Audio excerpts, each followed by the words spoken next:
Hello guys and welcome back. Today I'll show you how to use Nextplus on PC. Firstly, visit the official BlueStacks website and download the emulator for your operating system like Windows or macOS.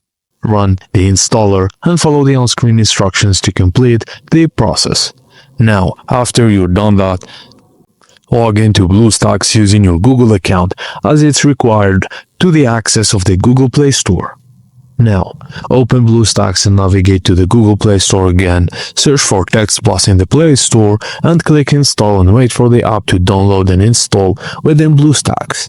When it's done, just open the TextPlus app, sign in with your account or sign up and follow the on-screen to set up a free phone number and start sending texts or making calls using the app. And that's it guys, as simple as that. Thank you for watching and please don't forget to like and subscribe for more.